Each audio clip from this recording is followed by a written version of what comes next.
The Hubble Space Telescope was launched into space with expectations that it would revolutionize our understanding of the universe. But the blurry images Hubble sent back quickly became a major crisis for America's space agency. Not only was the future of Hubble at stake, the future of space station might be at stake, and maybe the future of NASA might be at stake.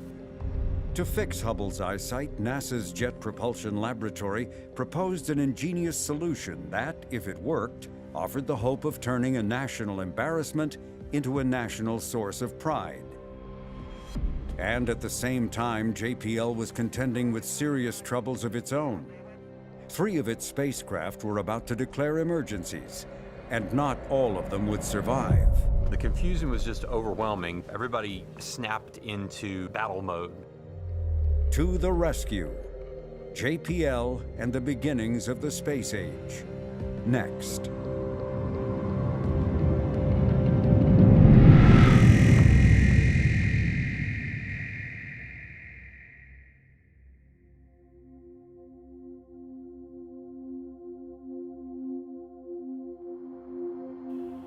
Houston, CDR, how do you read? CDR Houston, good morning, Lauren, you're loud and clear. In the spring of 1990, NASA was in final preparations for the 35th mission of its Space Shuttle program. Inside Discovery's cargo bay was what many consider the most important science instrument of the 20th century, the Hubble Space Telescope. The telescope represented nothing less than the beginning of an entirely new chapter in astronomy science. T-minus 10, go for main engine start.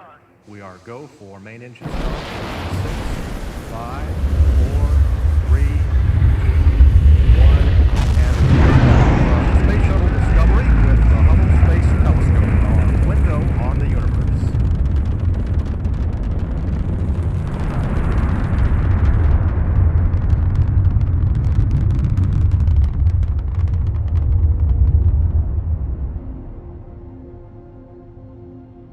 Among Hubble's science instruments was the Wide Field and Planetary Camera, proposed by Caltech and built by the Jet Propulsion Laboratory.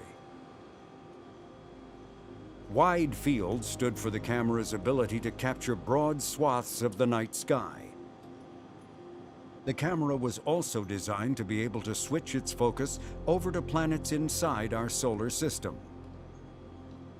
The camera's descriptive but unwieldy name was soon reduced to its acronym, WIFPIC. It was this camera that promised to deliver breathtaking scenes of the cosmos. But a month following Hubble's deployment, astronomers were shocked by Hubble's first light images. I came into my conference room on Monday morning, and they had all these people sitting in the conference room from Marshall, which was responsible for building Hubble, with sad faces, and they told me we had spherical aberration on Hubble, and I'm not an optical astronomer. I didn't even know what it was, but I knew it wasn't good. Spherical aberration occurs when light rays do not focus sharply on a single point as intended.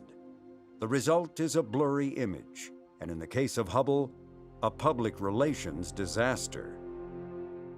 I remember the day of the press conference. It was June 27th, 1990, a day that shall live in infamy for me personally, because I was the lucky soul at NASA headquarters that got to tell the American press about all the science we wouldn't be doing. Good afternoon. Welcome to NASA's Goddard Space Flight Center. Today we'll give you an update on the status of the Hubble Space Telescope. We feel right now that there's probably no real science that we can do with the wide field camera at this time. After that, it was just sort of chaos in terms of, because NASA had hyped the mission so much. It sounds like you're way over half the science you intended to do, you can't do. I understand you were so disappointed last night in this setback that you actually cried. I also understand in this morning's meeting that you referred to this as the biggest failure since the Challenger blow-up. $2.5 billion. How could this possibly be? While it could be reported that Hubble's issue was spherical aberration, there was no definitive answer as to what had caused the defect. Their initial reaction is one of frustration, of course. And their initial reaction was they lost most of their science, if not all. The JPL science team suspected the source of the problem might be with Hubble's mirrors. If that were true, there was a ray of hope for Hubble. And John Trauger, who was the person building the WIFPIC clone, as it was called then, WIFPIC 2, came up to me in the corner and said, you know, I think we've got a way to make some minor adjustments to the camera we're already building that could be ready in time for the repair mission in 1993 that would fix the problem. It took a couple months to really sort out what was happening with Hubble. We had an idea what it might be. So we went down in the lab at JPL, and we played with it. We played with the model. All right, here's a nice high-tech sketch. As Trauger suspected, calculations pointed to a problem with Hubble's primary mirror. As you go from the center to the edge, you find the surface is too low, lower than it should be, by about 4 waves. We knew it had been a manufacturing defect at the plant in Connecticut by a technician who put a washer in the wrong place. It would later be determined that the mirror's shape was off by a mere 4 microns, about 1/50th of the thickness of a human hair. The result was the equivalent of getting the wrong prescription for a pair of glasses costing $2.5 billion. But knowing the precise amount of the error opened up the possibility of a remedy. And I said, well, John, are you absolutely sure about that? Because I'm going in front of the cameras in like 4 hours, and do you want me to say anything? He said, we're very confident. We've studied this, and we're sure we can do it. So that gave me a glimmer of hope. So at the press conference on live TV, I had to talk about all the stuff we wouldn't be doing, but I ended the press conference saying, we think we have a fix for this, and we think it can be ready by December of 1993. In the meantime, the telescope would be ridiculed everywhere. Hubble quickly became synonymous with trouble. I remember giving a talk to some young kids. They were kindergarten kids, really young kids, about the wonders, Hubble. And I said the word Hubble telescope. And it was like I was Jay Leno. Everybody laughed. They didn't know what it meant, but they knew it was funny. The pressure of saving Hubble's reputation and the bulk of its visual images rested entirely on JPL's proposed solution. But as the lab took on this challenge, it was about to be confronted with problems of its own, beginning with a spacecraft on its way to our nearest planetary neighbor.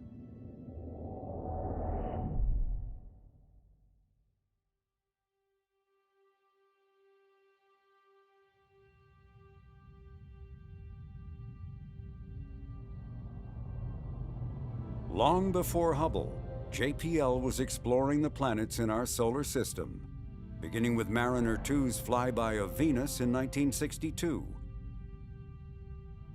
And despite 3 decades of exploration since then, intriguing questions still remain to be answered about Earth's sister planet. Do plate tectonics exist on Venus? Is there any evidence of past oceans and river basins? And perhaps most important, is there any possibility of primitive life forms existing in the distant past on Venus? I was a manager of that, so that took my whole career for 10 years. In past planetary missions, we have used conventional television imaging systems to construct and acquire the basic image data. Because of the clouds of Venus, we cannot use such an instrument at Venus. We must use a radar, which can penetrate the clouds and provide the illumination necessary to get a radar image.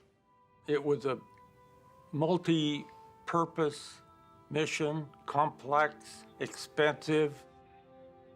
Headquarters said, you gotta cut the cost by a factor of 2.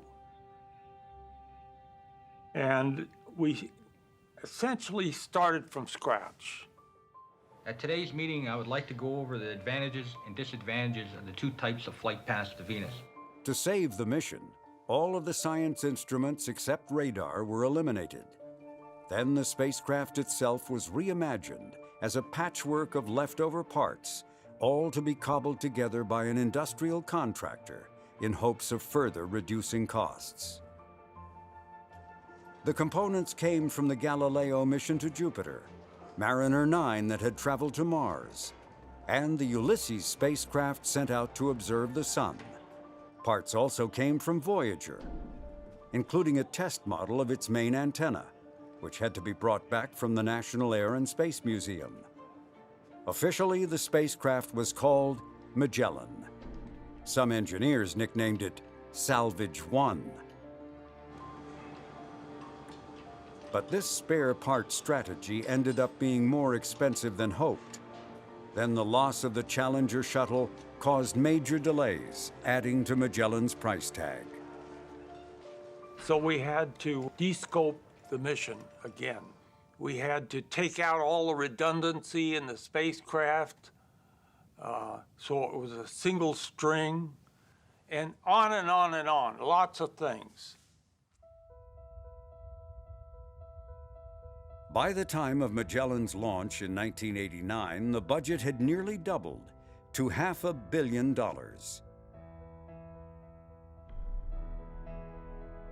But as Magellan set sail for Venus, the mood was celebratory, for this was NASA's first new planetary mission in more than a decade. The spacecraft is performing just beautifully. All systems are operational and nominal. It couldn't be better.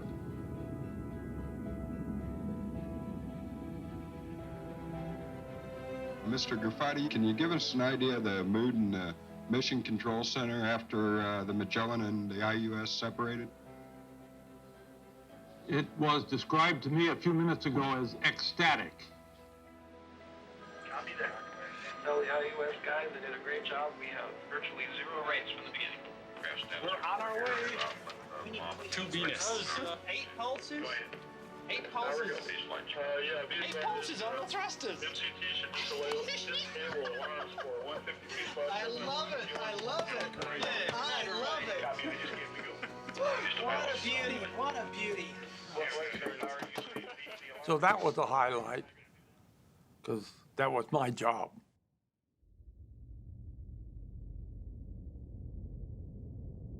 After getting Magellan aloft, John Graffiti retired.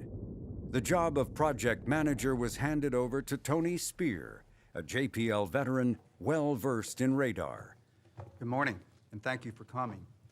It's nice to know that some of the press is still interested in space, and not all. He and his young team had expected the 15-month journey to Venus would be a relatively quiet time, but problems quickly began cropping up. We were looking forward to, after launch, what we called quiescent cruise, because we really didn't have a whole lot planned during the cruise period.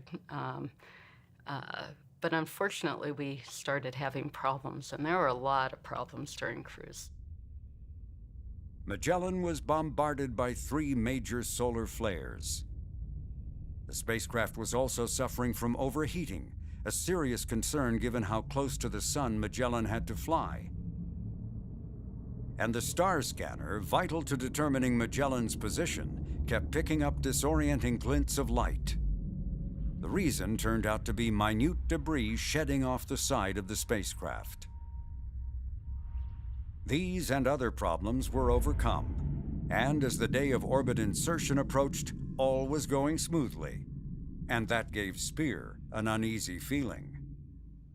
This is the first week that we really haven't had that much to do. And the guys are starting to get nervous, as a matter of fact, not having anything to do. We're sitting back and we're closely monitoring the spacecraft, and we have in our hip pocket contingency plans in case something goes wrong. Okay, the white stuff is off. We had a solid Star 48 motor, and you just lit it and it went, and then you were either going to go into orbit or you were not. There was a lot of nervousness from the managers about it. If the rocket doesn't fire, we become a flyby, and that's no good. because it will take something like 100 years before the geometries line up so that we could try again. And I don't think I'm going to be around 100 years from now.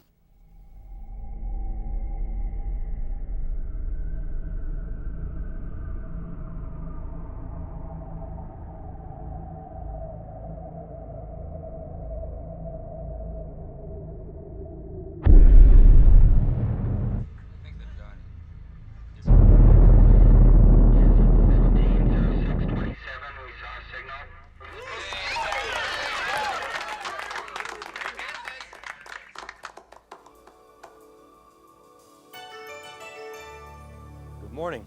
It's 10:15 California time, and even though it's raining outside, it's impossible to wipe the smiles off the faces of the people in the Magellan project, because the good news so far is that it's been all good news.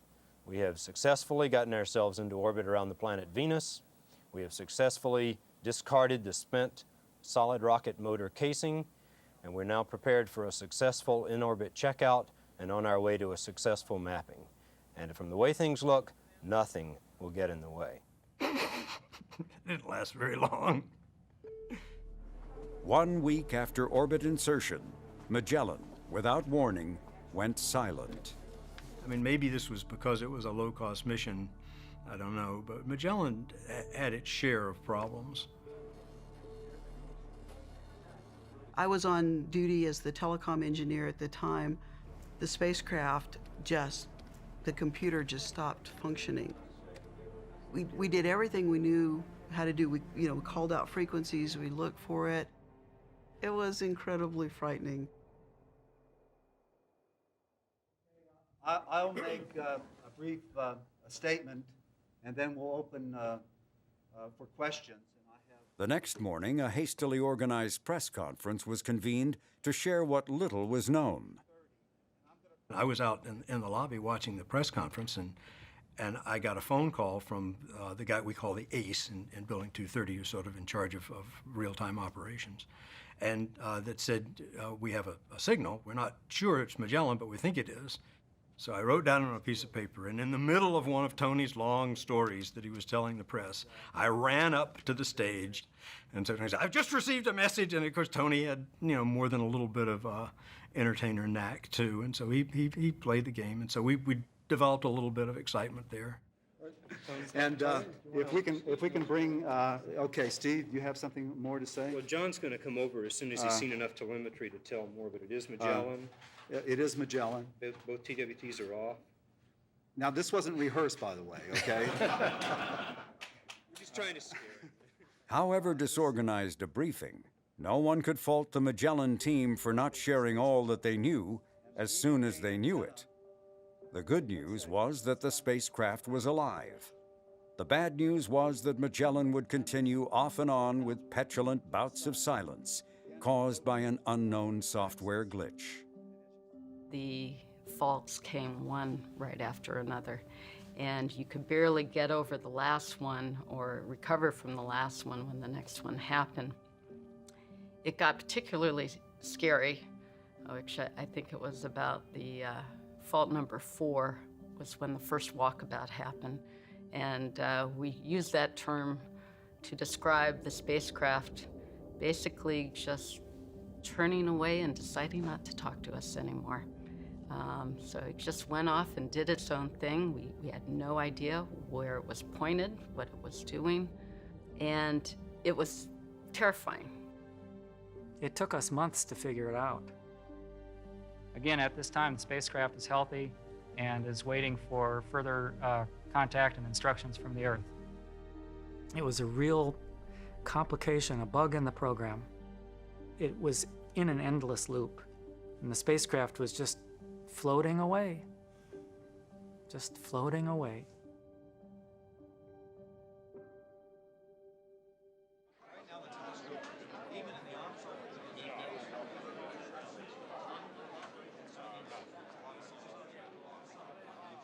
Among those in attendance at JPL during Magellan's orbit insertion event was Caltech professor Ed Stone.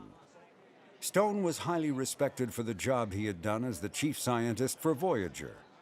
And these congratulations were for the announcement that he was about to become the next director of JPL.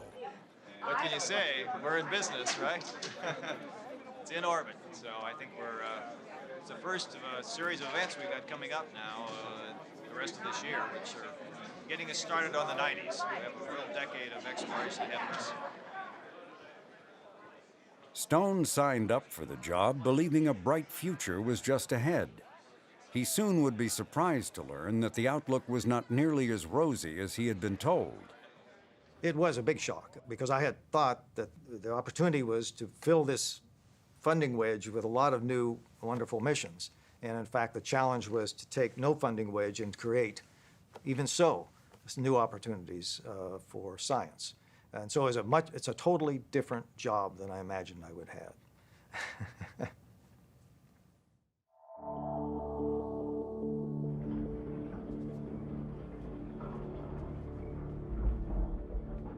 Up to now, planetary missions were designed to carry as many science instruments as possible. There was no better example of this than the flagship mission to Jupiter, Galileo. In 1986, it had been in final preparations for launch when Challenger was lost. With the shuttle grounded, Galileo was packed up and shipped back to Pasadena, leaving mission managers scratching their heads as to how to reach Jupiter. There was a period of time we didn't think this thing could go anywhere but the Smithsonian. The solution to getting Galileo off the launch pad required calling upon the forces of nature for a series of gravity assists around other planets. That had been done before, but this time celestial mechanics required Galileo to begin its journey by starting out in the opposite direction of Jupiter. Oh, and by the way, it goes to Venus. Whoa, what do you mean goes to Venus? that seemed, that seemed impossible.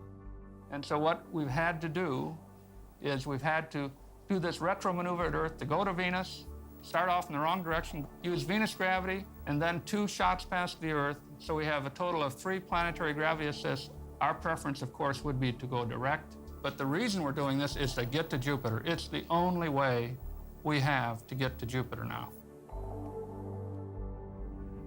Galileo is on its way to another world. It's in the hands of the best flight controllers in this world. Fly safe.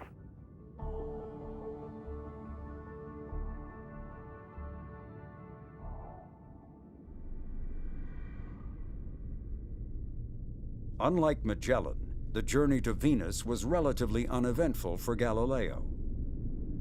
And just a year after its launch, Galileo was again nearing Earth, the first time ever that a robotic spacecraft was returning home.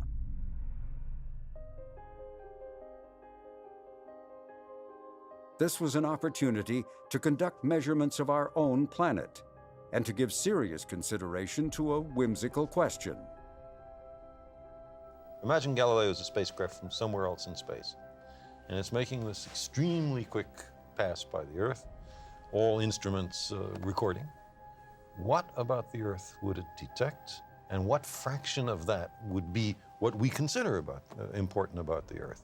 Would it detect that this is an ocean planet? Would it detect life? Would it detect intelligence? Those are three interesting questions. Galileo's answers varied.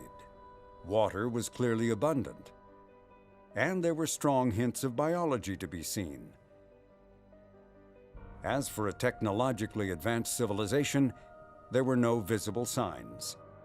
Galileo's path, just by chance, was one that flew across sparsely populated areas of the planet. Then, in a blink of an eye, Galileo sailed past our planet, headed outward.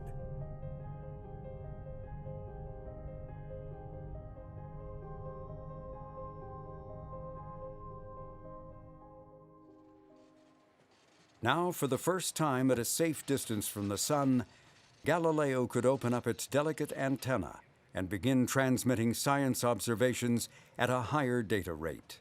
There were concerns about opening the high-gain antenna too close to the sun because some of the materials it was made out of might get too hot and then make the antenna not function properly. Engineers expected it would take 2.5 minutes to open up the antenna. Instead, the drive motor strained for 8 and then gave up. Did you guys change the systems page? Yeah. Just now? Kurt, did you guys change the page?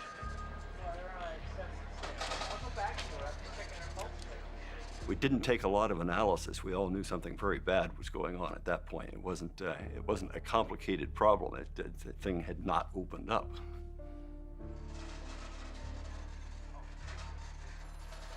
Without the antenna, the flow of science would be no better than a trickle, from a transmission rate of 134,000 bits per second to a mere 10. With meticulous attention, engineers examined their backup antenna, looking for clues as to what had gone wrong. First thought, which lasted for a few days, was, well, can we fix this? And the engineers spent a lot of trouble times trying to figure out exactly what they could do to fix it, because it's probably not actually anything too badly wrong with it, but you couldn't get up there and shake the blasted thing and make it open. The search zeroed in on the possibility that restraint pins connected to the umbrella's ribbing had failed to release.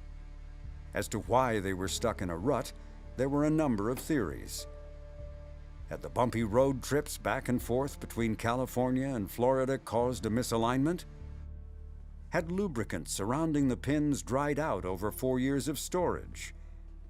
Engineers had worried that leaving the spacecraft stowed away for so long might degrade critical parts, but no thought was given to a task as low-tech as lubricating pins.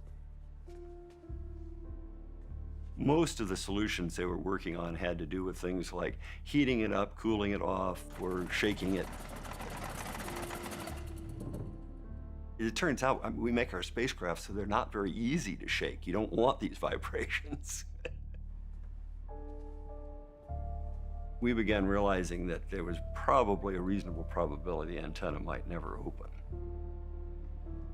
News of Galileo's stuck antenna occurred just a year after Hubble's vision problems were announced.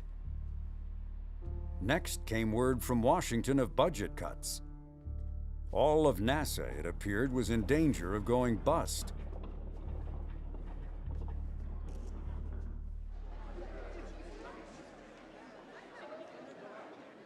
Good afternoon. I wanted to have a chance to talk with you about some of the very disappointing news that was in the FY93 budget that was released just 2 days ago. As you know, I'm sure you all know by now, that budget does not include the craft mission, nor does it include operational money for Magellan. We also are looking now at any effects this will have on personnel here at JPL. We don't know yet exactly what the impact will be, so I'm sorry to have this kind of a discussion. It's not one that any of us would want to have, but I think that it's something we do have to deal with and as in a constructive a way as we can. Thank you.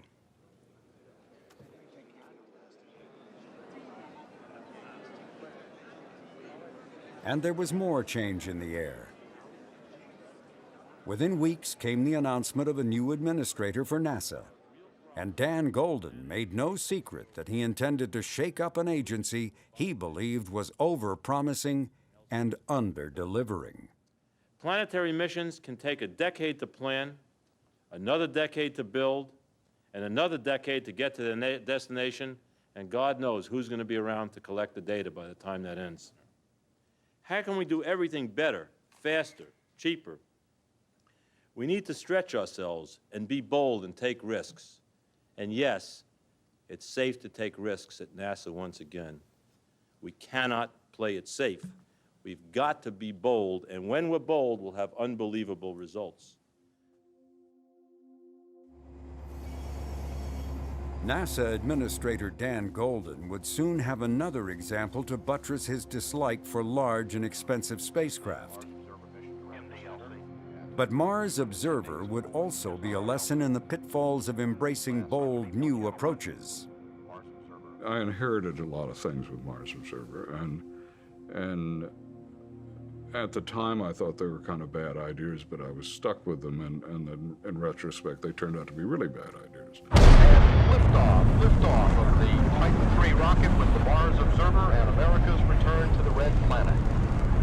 Instead of building Mars Observer from the ground up, NASA, before Golden's arrival, had directed JPL to oversee the conversion of a commercial satellite originally designed to orbit the Earth. Going through the sound barrier looked very good.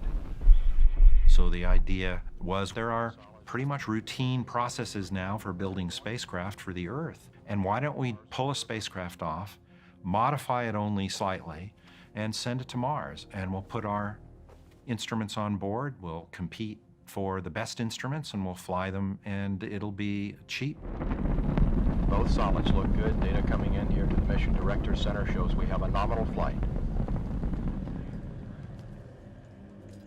Converting an Earth satellite had looked promising on a spreadsheet. But operating in deep space was different. You have to provide a science platform that will house more science instruments than an Earth orbiter. You have to have a planetary telecommunications capability. You have to have a bigger solar array. You have to have onboard propulsion capability to get into orbit. The launch vehicle is not going to put you in orbit there. You're going to have to do it yourself. These kinds of adaptations and changes meant that the budget for Mars Observer eventually soared to nearly $1 billion, more than 5 times NASA's hoped-for price.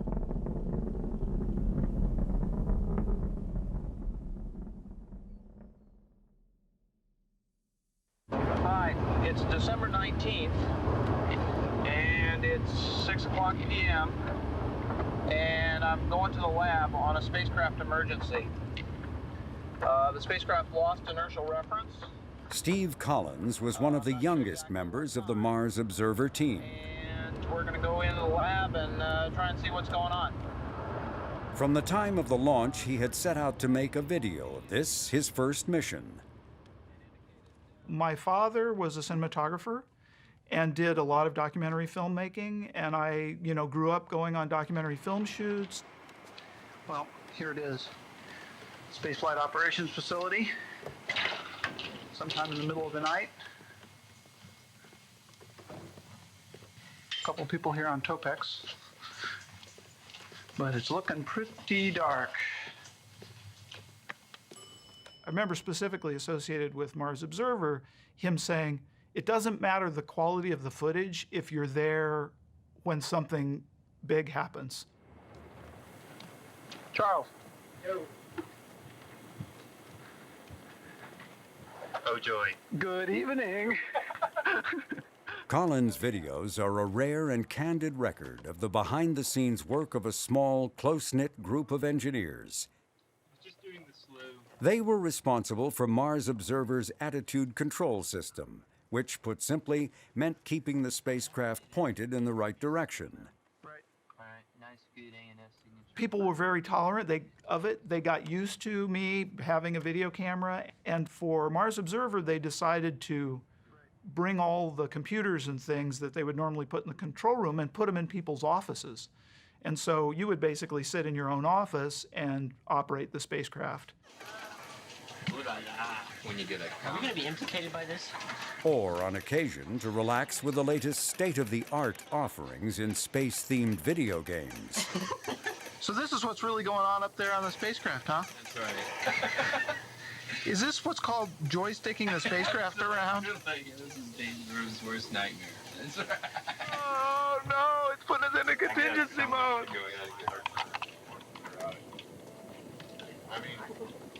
This is what it looks like when you're in contingency mode.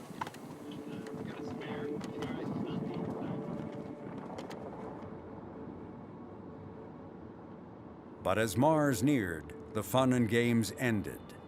Next up was Mars orbit insertion. Ready, Charles? Ready for what? To be immortalized? Yeah. MOI.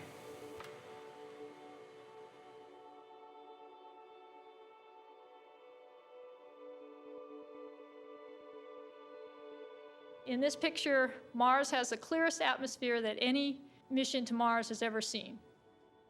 And I think every day for the next week, our hearts will be beating a little bit faster. On Sunday, we have a very critical event, which is the pressurization of the fuel tank. If something were to go wrong with the pressurization, either the tanks for some reason get overpressurized or they don't get pressurized at all, we cannot perform the Mars orbit insertion burn. So this is a very critical activity which will occur. Pressurizing the fuel tanks had long been a worry. There was a history of leaks involving the regulators of the fuel lines on other missions. And there were trade-offs between pressuring the tanks soon after launch or later before orbit insertion. Engineers chose the second option.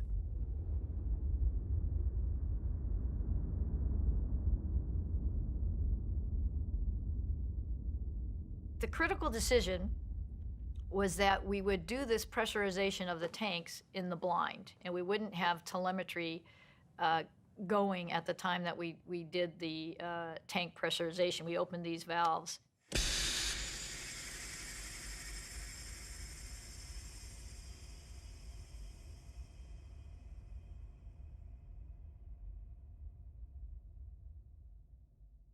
Okay, they're searching for a downlink in SSI. What? What? Says who? In SSI? No. So the immediate response to not having communications with the spacecraft is, it's probably just another, simple problem. It'll take them a half hour to get it figured out and we'll be fine. Tell them whatever they're doing now ain't working.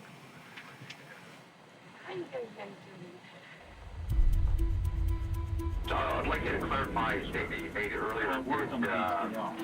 Did they see a signal earlier on? I think after about an hour and a half or so, we declared a spacecraft emergency, and there was just nothing. Just nothing. Hello, Wayne speaking. Yes. Mission manager, Marcy. Nothing. Scary, scary stuff. We lost one right now when we turned the other one on. At 3:30, this whole thing's happening again. That's right. And whatever happened the first time, we've got to expect. We got a command in now. Confusion was just overwhelming, but everybody kind of snapped into battle mode. I'm just saying, but let's talk about facts. Let's lay out what we have here. Facts, because we're in one of two situations. The beam is on. We cordoned off one conference room, went up to the whiteboard, started listing all of the things that could have gone wrong, and starting to brainstorm what these different scenarios would have meant. We're on the Earth, we're on high gain, everything's fine. Those are the two situations we're in right now. If the beam is on. It was a little scary. We went under the assumption that for some reason,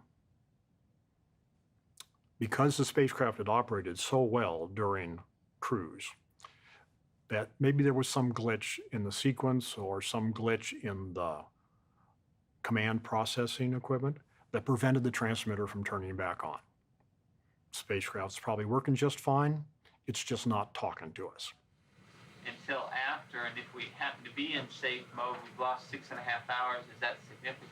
It is significant. I think that's it is 10%. 10% of the time to MOI. All the time knowing that, because this is a solar-powered spacecraft, that if the solar panels aren't pointed at the sun, you're draining the battery. And eventually you won't get any signal back, even if it could operate, because your battery is dead. It's 4:30 in the morning on August 23rd, and we still haven't received any word back from the spacecraft. A lot of people were walking around without any idea really what to do. It's really tough. But a sort of unusual thing happens in that circumstance, which is a sense of optimism, because the flight team knows that if it was a catastrophic failure, there's nothing they can do. And so you start thinking instead on an optimistic path.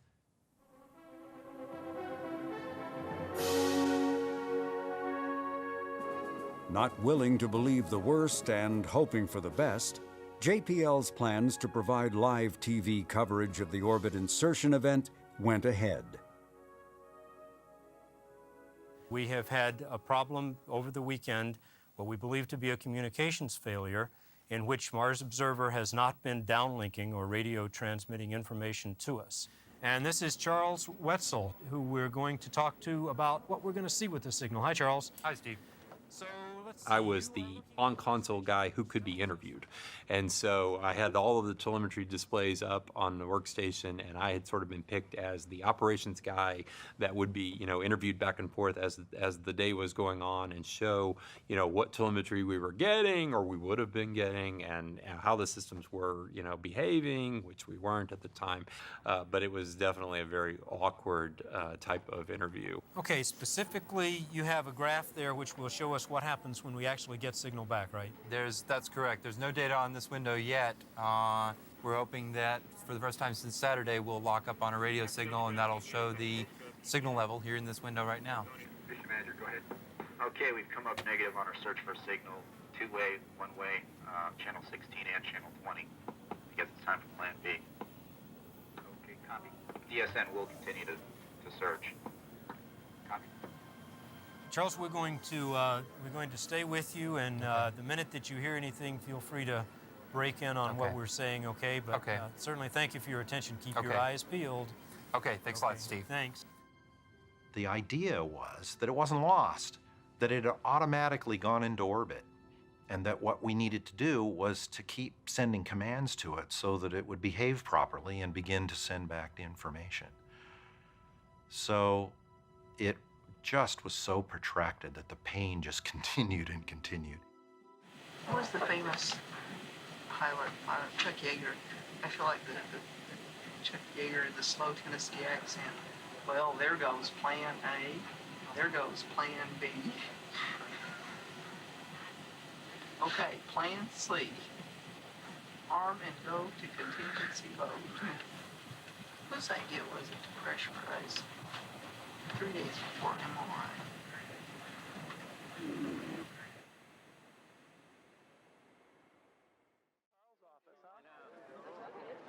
There were now demonstrators at the gate of the lab.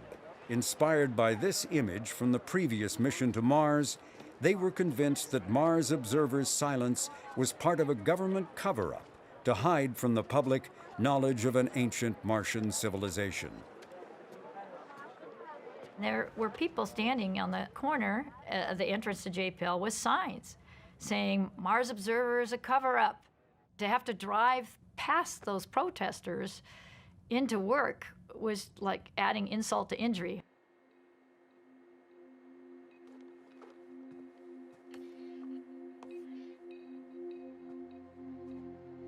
Last night, you made the statement that you and your engineers have a strong emotional attachment towards the Observer project. Today's lack of communication with the probe, how has that affected the emotions there? Well, we're still working really hard. Do you say, though, we give up? We have not given up. We know there are more questions. That, but at which point do you say... We know there are more questions, but Glenn does have to get back to the operations area. I'd like to say I recall one day, after maybe day 5 or 6, of saying to the national media, it's going to be okay. We got the greatest people working on this thing. We're going to figure it out. I remember John Cassani intercepting me as I'm walking out the door, and he said, Glenn, one of these days you're going to have to admit to yourself that it's gone.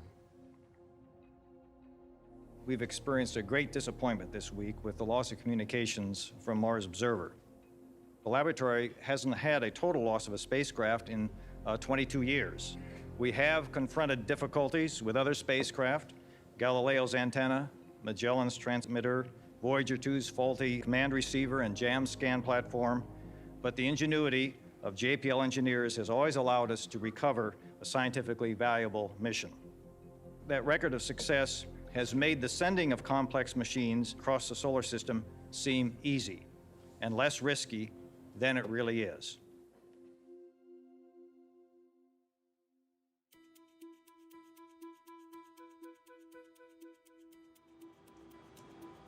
While there was nothing more to be done for a rescue at Mars, there was hope for Hubble. And much of that hope rested on a team of JPL scientists and engineers who were feeling the pressure of the high stakes at play. It had a huge amount of visibility. Dan Golden, who was administrator at the time, was famous for saying that he wanted to take more risk and that it was okay for things to fail. And when he was looking at WFPIC 2 in the high bay, sort of whispered to 3 or 4 of us that all that business about letting things fail does not apply to you. This cannot fail. This is the agency's reputation on the line here. And it turns out that it was almost entirely fixable by changing the shape of some tiny mirrors, no bigger than a nickel, inside the camera. So what we ended up doing was taking our optics apart, replacing these nickel-sized mirrors with new ones that were out of shape, exactly opposite to the shape error in the primary mirror, putting it all back together. As a math problem, the solution was simple. As a practical matter, it was a profound engineering challenge. The science team also wanted to add on the ability to adjust the camera's small mirrors by remote control, to guarantee that this time, Hubble would yield sharp images. That meant embracing an unproven technology that just happened to be the specialty of a recently hired JPL engineer. And so through my door entered John Trauger, and he approached me about the possibility of using this type of technology for a very compact mirror mechanism. And not knowing any better, I said, of course you can do that. Not everyone on the engineering team was convinced. Some of them saw Fanson as an interloper who had taken sides with the science team, and that placed him right in the middle of a tense standoff. And I remember one of the scientists was red-faced and was actually pounding his fist on the table, saying that he felt that the project team was being disingenuous in its presentation of what was possible. I've never been in a meeting like that before or since, but tensions were running very high. At one point, I was excused from the meeting while this was going on until things calmed down. In a project like this, everyone's career depends on success. Everyone ultimately has to work together, and it's a human, it's a really interesting dilemma.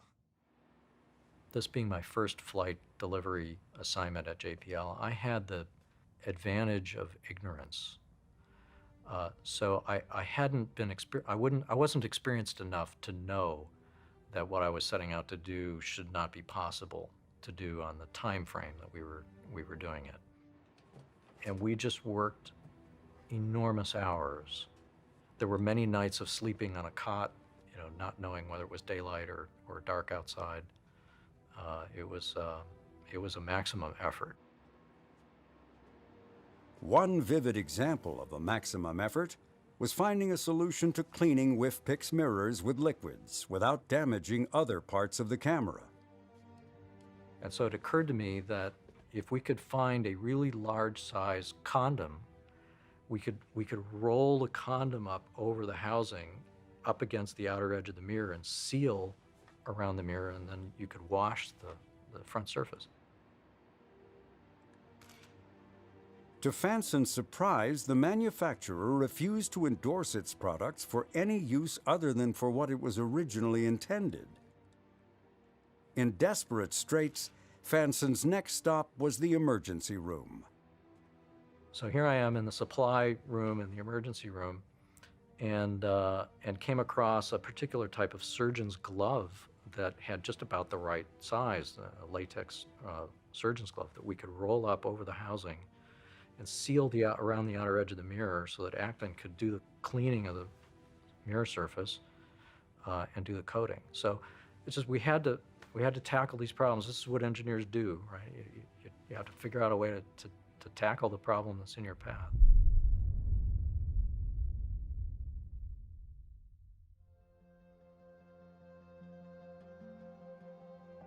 Endeavour, you've got to go for capture. The Hubble rescue mission launched into space on December 2, 1993. On board Endeavour were a crew of 7, the WIFPIC Camera 2, and a corrective optics package called CoStar to fix 3 of Hubble's other science instruments. Houston, Endeavour has a firm handshake with Mr. Hubble's telescope.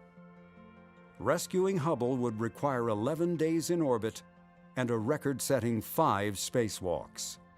So, Houston, we are inspired. We are ready. Let's go fix this thing. No previous shuttle mission had ever been so complex.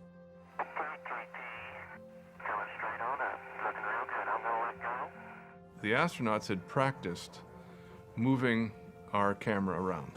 They'd been to JPL a number of times to look at it, look at every little fixture, every latch, and in particular to be very, very, very cautious about the one exposed piece of optics that we had in our camera.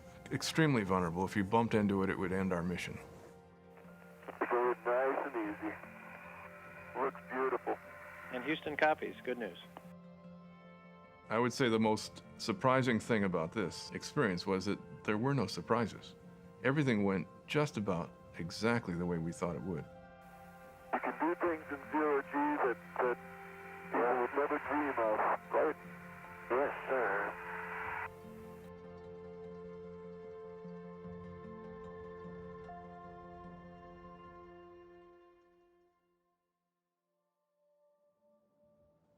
Five days after Endeavour's return to Earth, a small group of astronomers and engineers gathered out of public view, nervously awaiting the transmission of WIFPIC's first image.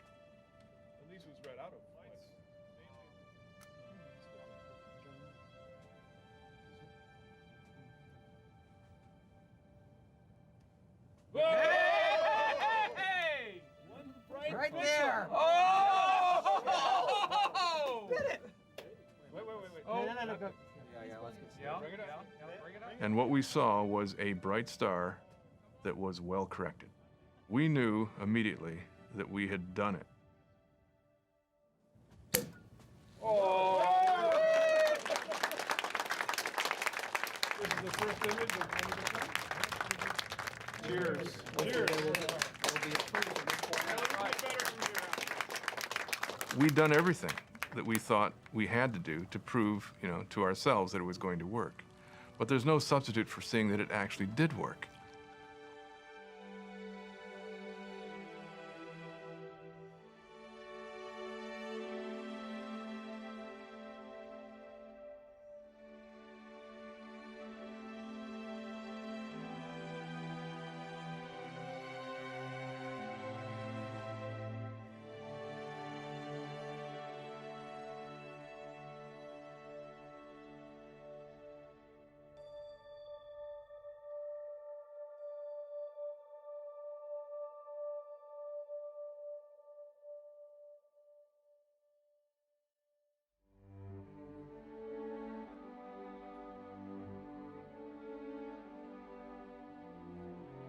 WIFPIC 2 is known today as the camera that saved Hubble.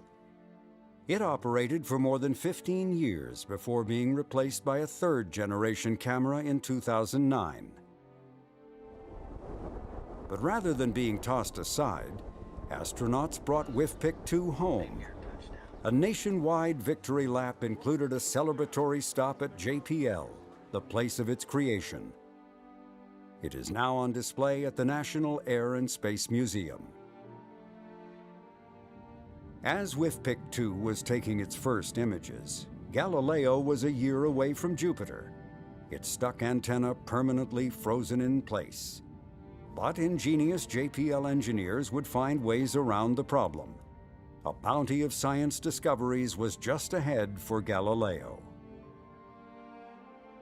Magellan, despite fits and starts, succeeded in creating a radar map of 98% of Venus's surface.